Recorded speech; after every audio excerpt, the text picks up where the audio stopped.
Hi, everybody. This is the Hungry Math Professor here, and today we're going to talk about the book "The Tyranny of Science" by Paul uh, Feyerabend. And this was a book which was originally given as a series of four lectures from May 4th to 8th of 1992 at the University of Trent, Italy. And then it was made into book form. And it reads well as a book form, even though it was originally given as lectures. And what's interesting is at the end of every chapters, there's four chapters because there was four lectures. At the end of every chapter, there are question and answers that must have happened in the lectures themselves, which are also quite nice. And this represents Feyerabend's sort of later perspective, uh, as opposed to Against Method, which I'm going to read next, and I'll eventually make a video about.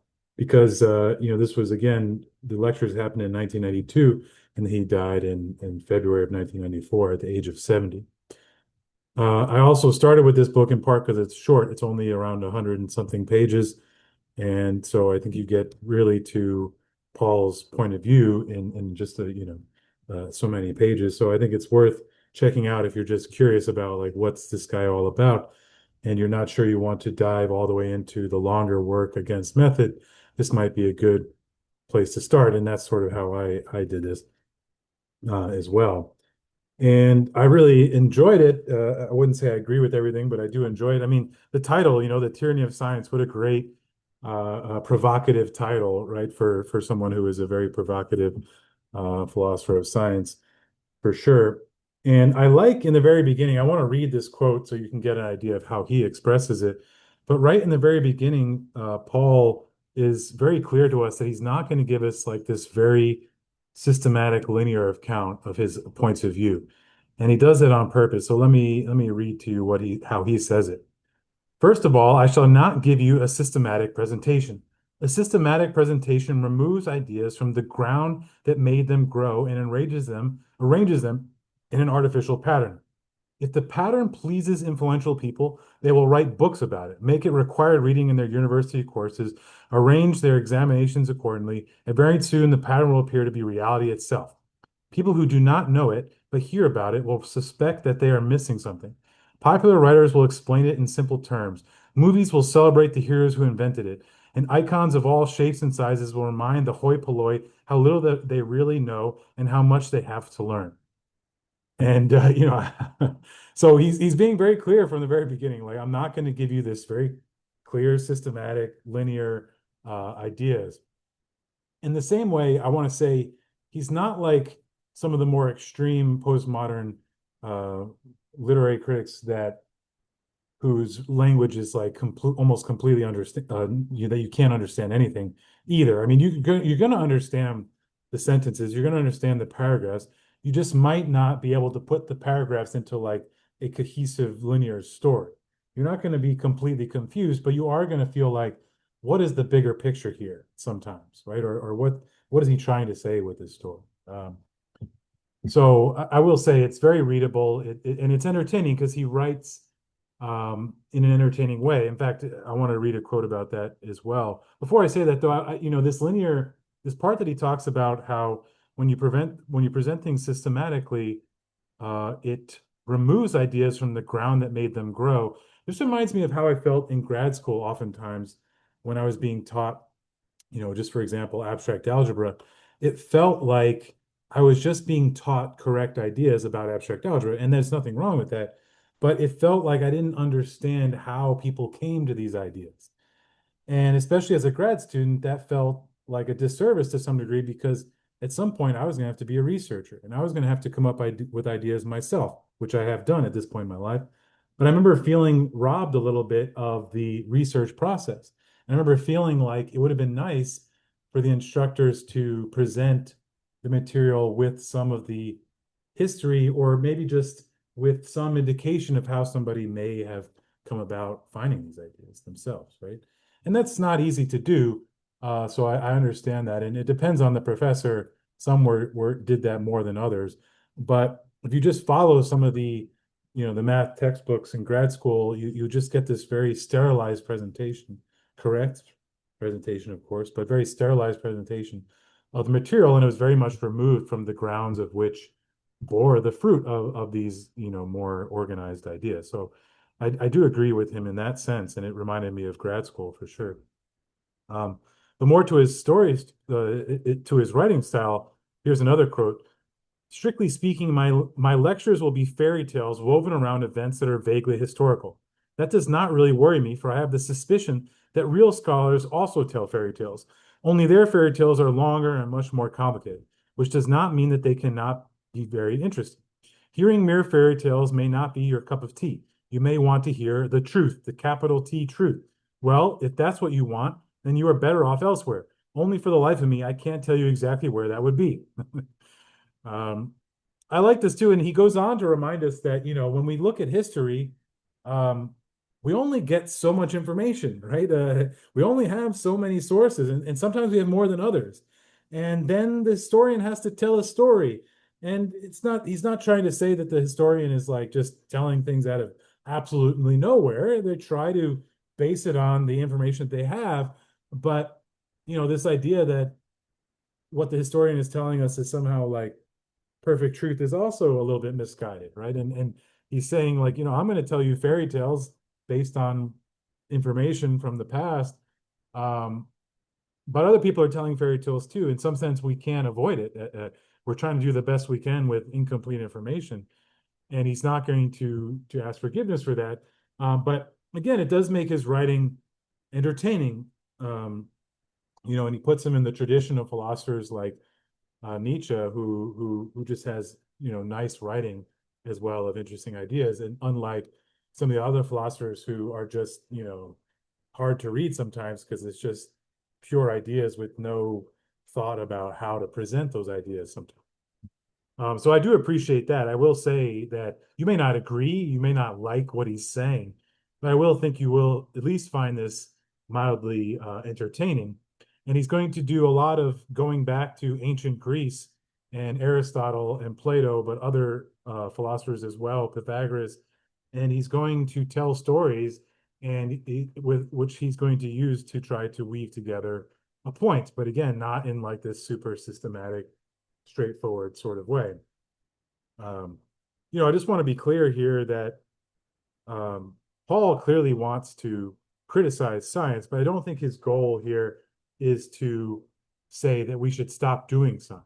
That would be a misunderstanding of what he's trying to say. I really think Paul is just trying to knock science off of its pedestal.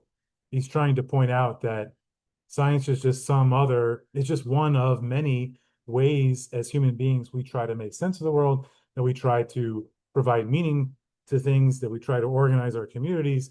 And science should certainly be done, but so should other things like, theater and poetry and music and art and all the different things that we do as human beings. He's really just trying to point out that science should not be somehow on this almighty pedestal, the thing that we use to tell us what truth is, right? He's trying to dismantle that sort of idea in our minds. And so he's also trying to represent more pluralistic position.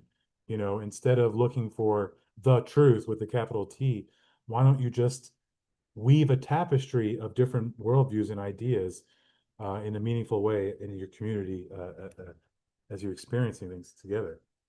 I think that's a nice idea. Again, you may not agree. Feel free to disagree, of course, and maybe you might even find his ideas angering at times, and you shouldn't be scared about that. Hey, if you're not willing to read ideas that challenge you, challenge sometimes means make you angry and pissed off and want to disagree. If you're not willing to do that, then you're going to become stale as a philosopher. It's important as a thinker to be exposed to ideas that you don't like as well as ideas that you like, and to let those ideas wash over you and influence you, sometimes influence you to want to systematize why that person's wrong, right? And all these things are important to making us grow as thinkers. So you may have that feeling here when you read Paul. I feel like I'm right for this right now in the sequence of things I'm reading. This just feels really ripe. It doesn't mean I agree with everything he's saying, but I do feel I don't feel angry by what he's saying. I feel more energized by these ideas just because of where I am in my journey right now. Um, And so I want to read a few more quotes to try to give you some more sense of what he's saying. So at the end of the second lecture, he says, "So you see, the sciences are full of conflict. The one monster, science with capital letters, that speaks with a single voice is a paste job constructed by propagandists, reductionists, and educators." I mean, there you go, is a strong sort of uh, uh, sentence trying to say, listen, science is useful, sure, but it's this, paste job, this Frankenstein of propagandists, reductionists, and educators that's been put together. And don't forget, science is made up of lots of individual areas, and you can study these areas separately, and you don't have to necessarily think of it as this entire science, like as if it's all the same thing. In fact, when you look at the details, they're quite different in their approaches and their ways of thinking about things. And all these different areas of science don't really fit together perfectly. And they don't have to, but they're still useful, these kinds of. Um, but he's not afraid to weave his ideas together in very strong language. He's trying to, shake your foundation a little bit and get you to look at some of your strongly held assumptions. And in particular, he thinks these strongly held assumptions in the West, a Western philosophical tradition. Okay, another quote. So he says, experience and experiment decide, says a modern slogan. And why? Because that's how things are done today. And why should an existing practice be taken as our guide?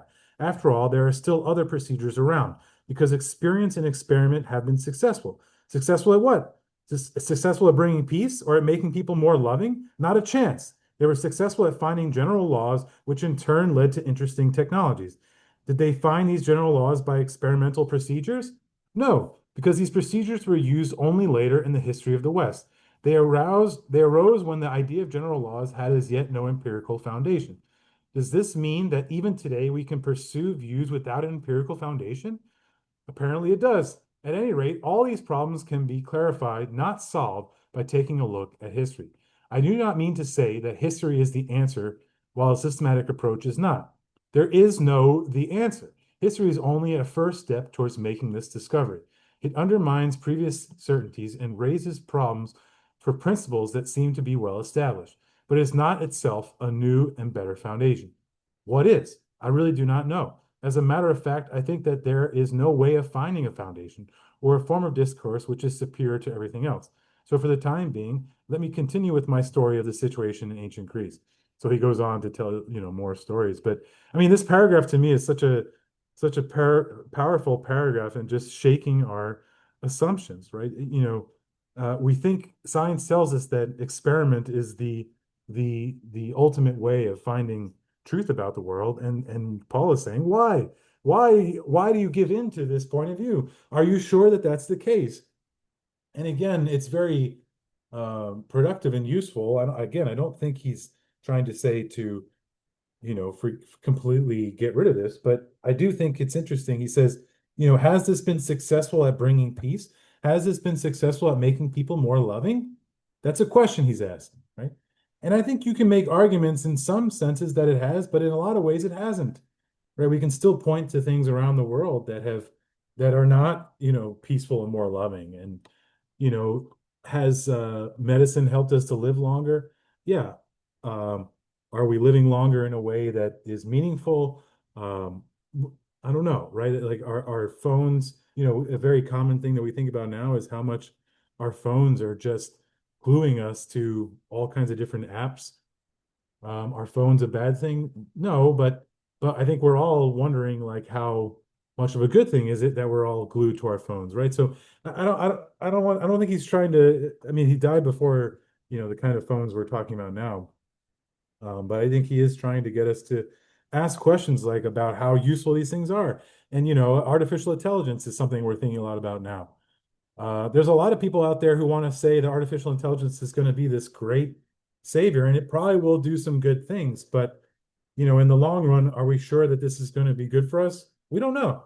We don't know. And should we challenge those assumptions? You better believe it, right? Like it's great that we can create these technologies, but are we sure that these technologies are really what we want? as a community, as a society, as a world? I'm not so sure. Are we sure that this is going to help us?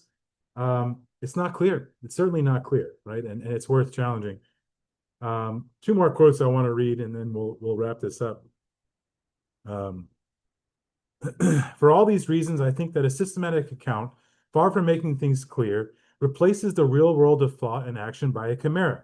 Believe what you read in a book on epistemology. Believing what you read in a book on epistemology is like believing that the action on the stage of a theater is all there is, and that there are no people behind the scenes turning on the lights, changing colors, putting items where they are supposed to be, a jug, for example, or a telephone, ringing the telephone and bringing down the curtain.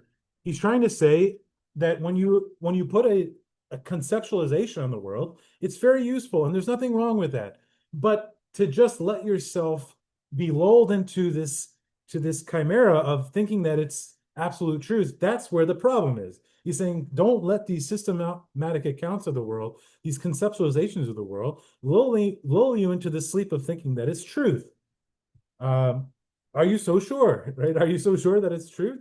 Analyze the base of what of these things and see for yourself. See what you find for yourself. And so again, he's just defending his approach of not giving you this complete systemization because he's very skeptical of systemizations, right? And again, I think if you want to push back against Paul, you might say, listen, it's useful though, right? Like I understand there's not going to be one ultimate systemization that gives me truth, but at the same time, is there something wrong with me choosing a systemization and with my community of people that is useful? And I don't know that Paul has a problem with that per se.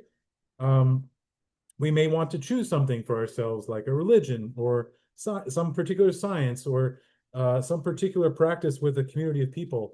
I'm not so sure that Paul has a problem with that, but his point of view is going to be to try to get us to see that that does not make it truth. It does not make it the ultimate grounds for anything, right? It's just something that you enjoy and it's useful, and there's nothing wrong with that. But I think Paul is very much representing a more pluralistic point of view. Instead of choosing one thing as your ultimate story, as your ultimate systemization, why not choose many things? Why not come in and out of many different worldviews and stories and systemizations, and get yourself used to that sort of way of living? Maybe you can challenge Paul and ask, is that really something that we can do as human beings? Are we capable of this sort of, completely pluralistic way of living? Maybe not. Maybe not all of us are. Maybe it's only good for some of us. I don't know. I'm not going to answer these questions for you. Let me end with this other quote that I like. Behind the streamlining of scientific results lies the assumption that they describe reality as it is independently of the actions of scientists.